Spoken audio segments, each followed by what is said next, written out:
স্যাভয়ের এই নতুন ডিসকোন আইসক্রিমটা সবাই এত বেশি খাচ্ছে আর এত বেশি রিভিউ দিচ্ছে ফেসবুকে এত ভিডিও দেখে আমি ভাবলাম যে আমিও তাহলে ট্রাই করি। আজকে সারাদিন একটু মেঘলা আকাশ থাকায় আর বৃষ্টি হচ্ছিল, তাই ভাবলাম যে একটু দিয়াবাড়ি থেকে ঘুরে আসি। সো আইসক্রিমটা কিনে আমি রিক্সায় উঠে গেলাম। আইসক্রিমটা খোলার পরে এর ফার্স্ট লুকটা দেখেই আমার মনটা একদম ভরে গিয়েছে।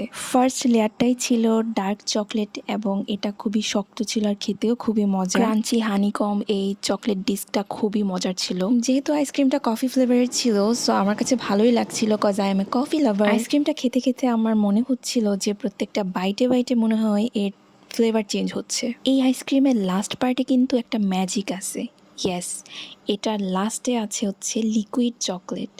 এই যে আমি এটার জন্যই ওয়েট করছিলাম। কোন আইসক্রিমের এই লাস্ট পার্টটা কিন্তু সবারই অনেক পছন্দের, আর এই ডিসকোনের এই পার্টটা তো জাস্ট অসাম। একদম লিকুইড একটা চকলেট মেল্ট হয়ে বের হয়ে আসছে। খেতে যে কি মজা ছিল এটা। যারা কফি লাভার, যারা চকলেট খেতে ভালোবাসে তাদের জন্য কিন্তু এই আইসক্রিমটা বেস্ট। আর আমিও আইসক্রিম খেতে খেতে দিয়াবাড়ি চলে আসছি। Thanks for watching. আল্লাহ হাফেজ।